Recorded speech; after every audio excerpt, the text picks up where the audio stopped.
మనందరికీ చాలా బాగా తెలిసిన విషయం ఏంటంటే, మనకేదైనా డబ్బు అవసరం వచ్చినప్పుడు వాళ్ళ వీళ్ళ దగ్గరికెళ్ళి తీసుకునే కంటే కూడా, మన దగ్గర ఉన్న ఎంతో కొంత బంగారాన్ని బ్యాంకులో పెట్టి రుణాలను పొందవచ్చు. మన అవసరం తీరిన తర్వాత మన దగ్గర ఉన్నప్పుడు అది ఎప్పటికప్పుడు విడిపించుకుంటాం. అది సెక్యూర్‌గా ఉంటది. ప్లస్ ఎవరొచ్చి మన దగ్గర గొడవ చేసే అవకాశం ఉండదు కాబట్టి, ఎక్కువ మట్టుకి గోల్డ్ ఉంటే గనక గోల్డ్ లోన్ తీసుకోవడానికే ఇష్టపడతాం.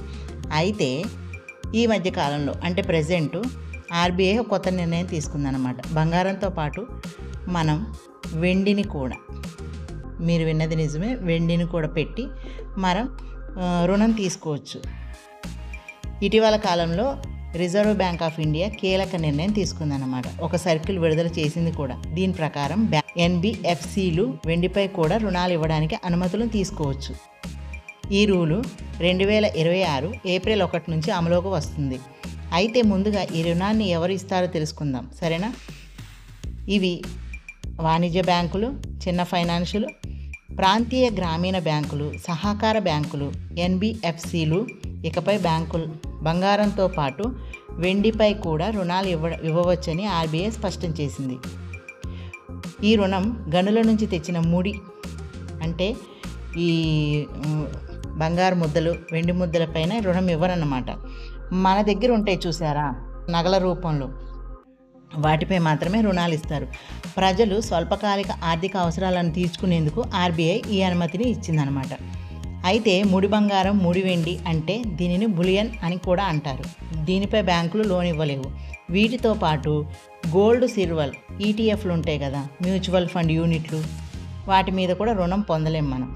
అంతేకాదు ఇతరులు మన దగ్గర ఎవరన్నా తాకట్టు పెట్టిన వెండి బంగారాన్ని కూడా మనం బ్యాంకులో పెట్టి లోన్ పొందలేం.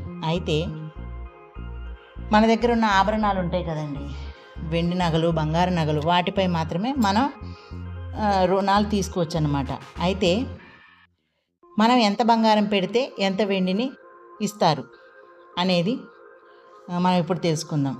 మన దగ్గర ఉన్న బంగారు ఆభరణాలు 1 కేజీ వరకు, బంగారు ఆభరణాలు అయితే 1 కేజీ వరకు, అది వెండి ఆభరణాలు అయితే 10 కేజీల వరకు పెట్టి మనం రుణం పొందవచ్చు. అది అలాగే ఈ కాయిన్స్ ఉంటాయి కదండి, గోల్డ్ కాయిన్స్, సిల్వర్ కాయిన్స్ ఉంటాయి కదా, వాటిని 50 గ్రాముల వరకు, బంగారం అయితే 50 గ్రాముల గోల్డ్ కాయిన్స్, అదే సిల్వర్ కాయిన్స్ అయితే 500 గ్రాముల వరకు మనం తాకట్టు పెట్టి రుణాన్ని తీసుకోవచ్చు. ఇప్పుడు ముఖ్యమైన ప్రశ్న చాలామందికి అనిపిస్తుంటుంది ఏంటంటే, ఎంత బంగారానికి ఎంత డబ్బులు ఇస్తారని. అయితే ఆర్బీఐ ఎల్టీవీ ఒక నియమ నిబంధనపై ఇస్తుందన్నమాట. ఎల్టీవీ అంటే loan to value ratio. Loan to value ratio నిష్పత్తిలో మనకు ఆర్బీఐ 100 రూపాయలకి ఇంత వెండి, ఇంత దాని మీద అని చెప్పేసి నిర్ణయిస్తుంది అనమాట.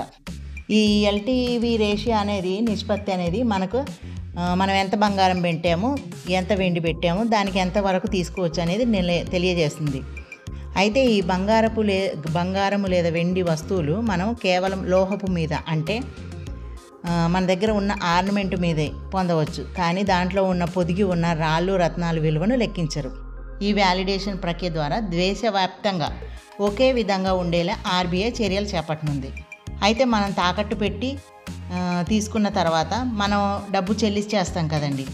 డబ్బు చెల్లించేసిన తర్వాత ఇప్పుడు మనం అది బ్యాంకుల్లో కానీ లేదంటే ఫైనాన్స్ సంస్థల ద్వారాగా మనం గోల్డ్ లోన్ తీసుకుంటాం, వెండి లోన్ తీసుకుంటాం, సిల్వర్ లోన్ తీసుకున్న తర్వాత మనం డబ్బులు కట్టేసాం. అది గడువు తీరిన తర్వాత కానీ మన అవసరం అంటే మన దగ్గర డబ్బులు ఉన్నప్పుడు కానీ మనం అప్పు తీర్చేసిన తర్వాత మన బంగారాన్ని వాళ్ళు 7 రోజుల్లోగా మనకు అప్పచెప్పాలి. ఒకవేళ సరే వాళ్ళు మన బంగారాన్ని మనకు 7 రోజుల్లోగా తిరిగి ఇవ్వలేకపోతే వాళ్ళ దగ్గర ఎక్స్ట్రా ఎన్ని రోజులు ఉంటే అన్ని రోజులు, రోజుకి 5,000 చొప్పున మనకి జరిమానా విధించాల్సి ఉంటుంది. ఓకేనా? ఒకవేళ మనం అప్పు తీర్చలేదు గడువులోగా, అలాంటప్పుడు బ్యాంకులు మన బంగారాన్ని వేలం వేసుకోవడానికి అవకాశం ఉంటుంది. వినియోగదారుడు అంటే కస్టమరు ఏదైనా కారణం వల్ల అవైలబుల్గా లేకపోతే పేపర్ ప్రకటన ఇచ్చుకుంటారు. బ్యాంకులు కానీ లేదా ఈ ఫైనాన్స్ సంస్థలు కానీ పేపర్ ప్రకటన ఇచ్చుకొని ఎలాంటి రెస్పాన్స్ లేకపోతే 1 మంత్ తర్వాత వేలం వేసి అమ్ముకోవచ్చు. సో ఇదండి, మనం ఇప్పటి నుంచి బంగారం అనే కాదు, వెండిని కూడా కొని దాచుకొని దాని మీద రుణాలు పొందవచ్చు. ఇది నిజంగా నాలాంటి వాళ్ళకి గుడ్ న్యూస్. ఎందుకంటే గోల్డ్ ఇప్పుడు కొనలేని సిచ్యువేషన్ కాబట్టి నాలాంటి వాళ్ళు ఎంతోమంది ఉన్నారు. ఉంటారని ఇది యూస్ఫుల్ అవుతుందని నేను అనుకుంటున్నాను. Thank you for watching. Bye bye.